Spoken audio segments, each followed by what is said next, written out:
we are at my favorite gym, the Compound in San Diego. Shout out to them. I got my boys here. We're about to throw around some weight, but I want to focus on front squats today, the benefits of front squats. I'll give you guys a little bit of tutorial on how to do your front squats better, how to move more weight in that movement. And then I'm gonna go over some Boris deadlifts, my favorite accessory for deadlifts. It's a start position, that first pull from the floor to the knees, that isolation of that. I'll tell you the benefits of that and then go over tutorial-wise with that too.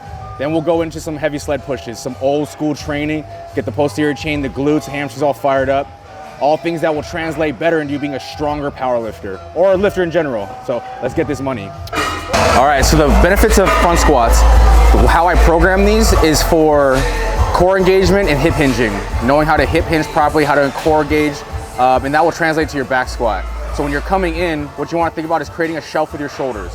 That's the biggest thing. How do we disconnect our shoulder joint from our neck and to create a shelf for that bar to sit in? Because most people have the problem when you put that on your front shoulders, it rolls forward and it rolls off, right? So when we come up, I want you to think about disconnecting your head. So if this is my shoulders regularly, if I came in and picked it up like this, that bar would roll off in front of me, right? So what I'm gonna think about is I'm gonna push my elbows or my shoulders forward, almost like I'm spreading my lats and spreading my, my traps out. And when I do that, I'm gonna disconnect my head from my shoulders. So that little motion right here creates a little pocket so that now I can actually shelf this bar. So it's an easy shelf like this, right? So when I come back, everything comes down to core engagement. So if you see people do front squats, they usually try to raise their chest like this because the mind tells you that you want to be vertical, but you have to keep a core engagement. You have to have a strong core when you do this. So you have to squeeze down, and that's going to cause a good hinge. So when I squeeze down, squeezing my core out of my obliques, that's going to cause a natural hip hinge. So you don't want to think about actually trying to reach up with your elbows, but you want to reach down and squeeze down on the barbell, and that's going to cause you to have a good hip hinge.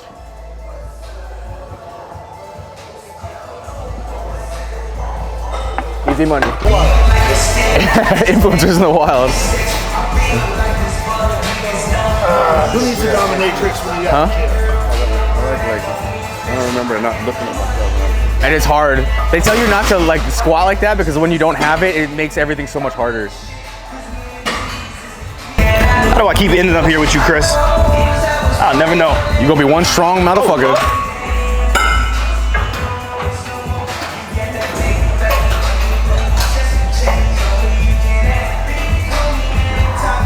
Ask the grass, that's the only way to do it. Nuts to butts. All right, so I'm gonna give you guys a little tutorial on how to put your knee sleeves on properly without exhausting your forearms. This is something that we've done in powerlifting for a long time, just getting sleeves that are way too small, so you have to use every bit of energy just to put them on, so you're tired before you even start squatting. But what you wanna do is, once you get your sleeves on your calves, start a few working sets to get yourself the blood flowing and get a little bit more sweat going. That's gonna make it so much easier to slide up. Sometimes when I have really tight sleeves on, I'll actually wear spandex so that I can slide them up there. But then during the workout, they'll kind of slide down too. So today, no spandex. So all I'm gonna do is I'm gonna fold this forward. Some people do a fold a little bit on the top, fold a little bit on the bottom, but I like to fold halfway all together. And then you wanna just relax your leg. I'm gonna take it from the bottom and I'm just gonna do like a little cupping motion. So I'm gonna cup this above my calf. And then once I get this part over my calf, pulling it up to the top, and then being just folding up to the top. So that's the easiest way to do it. Some people will put straps. If you have really tight sleeves, they'll put straps in the sides and they'll use that to pull it up, but that's if you only have the really tight ones. I know one of the ones right now, they're the popular sleeves or the Inzer sleeves, and they're stiff as hell and they're really hard to put on. So just make sure that you're getting a good sweat to go on, or you could actually just buy a spandex sleeve that you could just put on your leg, and then that can help you put it on, and then you can just pull the sleeve right off. All right, let's talk about how we put our belt on and the best way, how to position it on your stomach or around your waist. So some people always put their belt too low, and then it hinders them on their hip hinge, so that it kind of compresses in the bottom, and then you'll feel it like kind of dig into your hips. So when you think about when you're squatting, you want to have that belt mid line in the stomach. So almost basically over the umbilical part of the belly button, right? So if I'm going and looking at my belt the way it is, I want to have area beneath the belt, above the belt, and then that will make sure that when I squeeze and have capacity throughout the belt, that it comes from the lower and the upper, and it meets in the middle so that you have really good compression. Some people put it too high and it puts too much air in the bottom and that causes them to fold over, or they put it too low and then too much air in the upper part and then that causes them to fold over too. So you always want it midline here. So what I like to do is you don't want to put it so tight you can't breathe, but you want enough room for you to expand through the belt. That's a huge part of wearing a belt. So I'm not gonna put it so I can't put it anymore, but enough where I can feel the tightness. And then so when I hinge it, I could almost fit like still a finger in there, but when I like to test is I just breathe in the air and squeeze out on the belt, and then I could feel that's the proper positioning for my belt.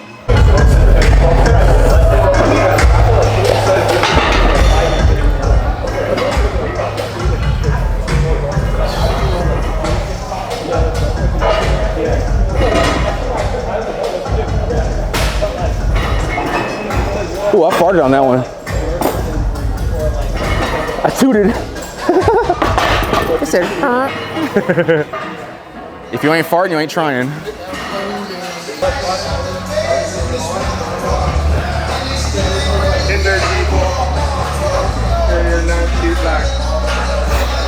Big brace. Nice. Good shit, doggy. Let's get this money. 3 plates.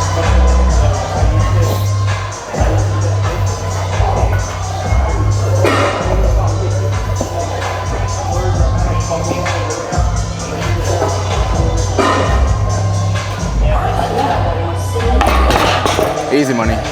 They just did 3 plates. This is 2 plates. But don't worry, in my mind it's 3 plates. We're just gonna act like the 3rd plate is on there. Okay? So just remember, you ain't gotta, I'm with all these big dudes, you don't have to show out. You don't have to be like them.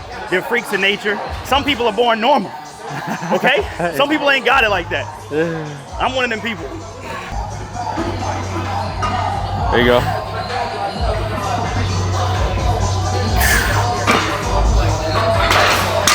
Normal. No. You hear me? Normal. Yes. Yes. Yeah. Haven't done this in a while. Yeah.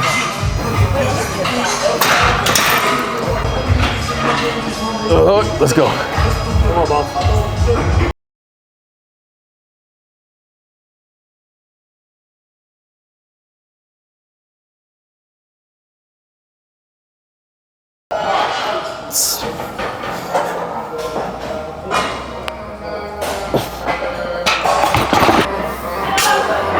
Let's go.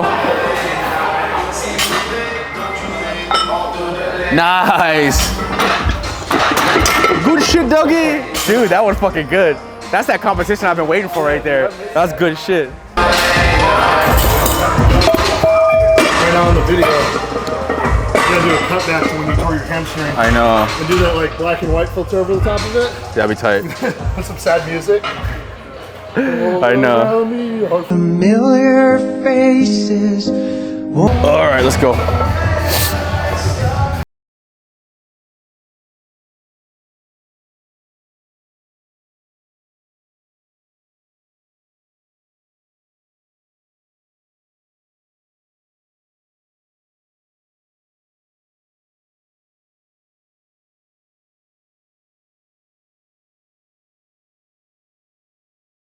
Boy.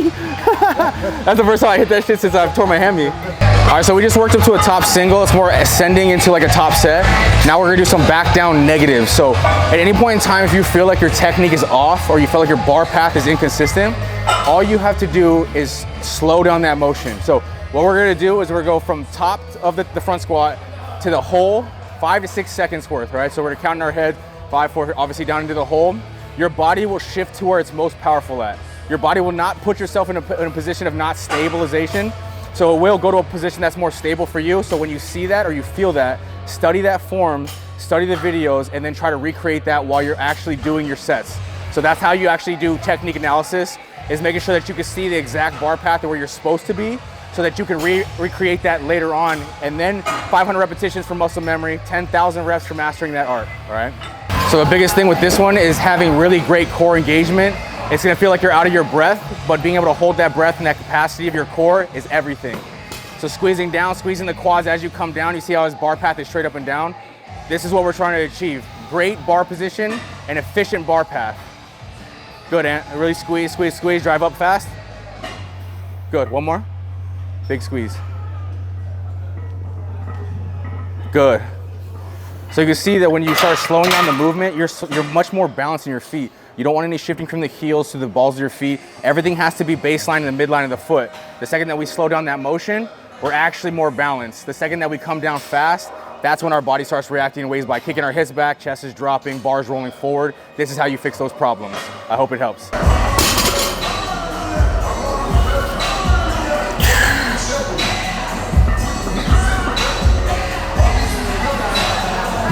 There you go. It ain't the same as it used to be, Chris. It ain't the same as it used to be, my brother. Never is, brother.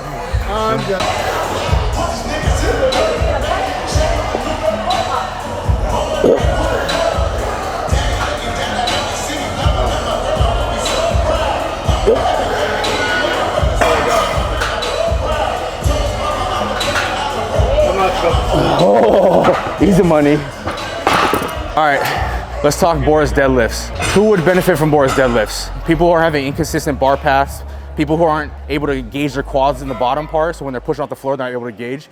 So as an overview, the deadlift is comprised of two different pulls. It's the pull off the floor, where it's predominantly just quads pushing off the floor, and then the shifting to the posterior chain, which is the second pull at the knees. So this is an isolation of that first pull. So we're gonna do a half rep up to the knees, back down, into a full rep. So having that one extra rep of the half rep will actually help you with your start position, learning how to push off the floor and how to shift properly into your posterior chain once the pull comes over your knees. So this is what it looks like.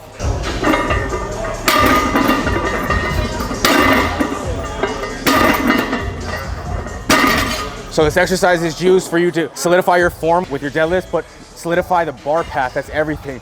Keeping that bar vertical and using your quads off the floor so you can push off the floor, save your posterior chain for your lockout, and your lockout will go up too.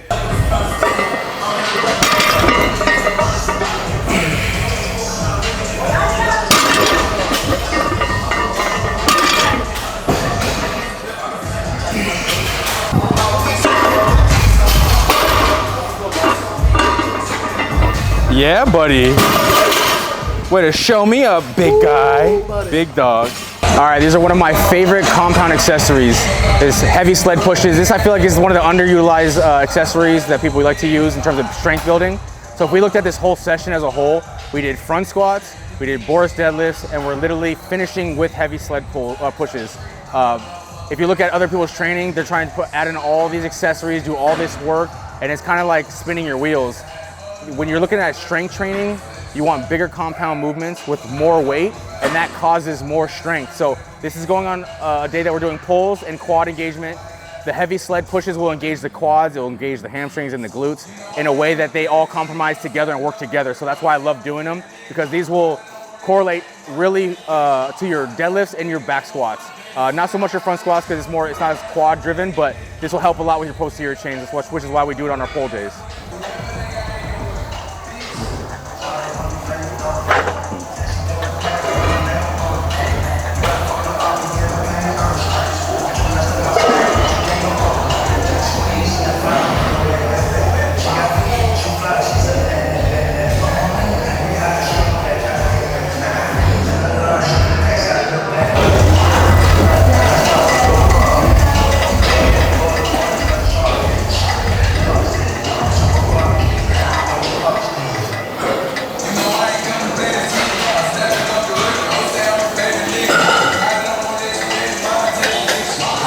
Oh God. Work, baby, work. Come on.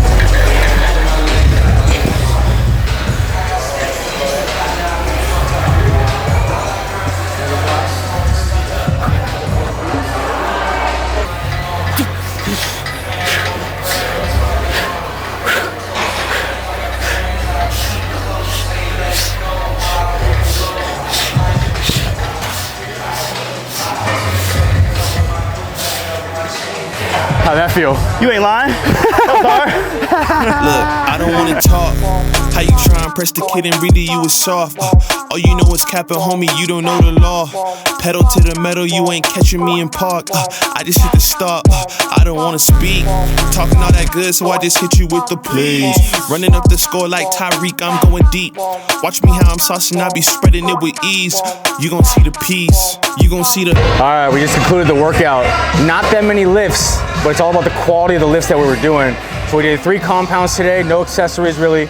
Front squats, we went over the The technique on front squats, how to brace, how to hinge, how to create the shelf on their shoulders so the bar doesn't roll off. We went over Boris Deadlifts, who would benefit from that for people that can't engage their quads at the bottom, don't have a good bar path for their deadlifts. Showed you how to do that, good technique on that and how to brace. And then we went into heavy sled pushes. So increasing the strength as a whole opposed to just isolating muscle groups. Compound lifting is the way for strength training. We could have went into a whole bunch of accessories, but then we're doing a detriment to our body because we're isolating too much. We're strength athletes, we're trying to be stronger, we're trying to build bigger muscles, so we want to engage everything as a whole. I hope this video helped. Comment in the comments, like, subscribe, all those things, and I'll keep putting out some good content, quality information for you guys because I actually genuinely care about helping.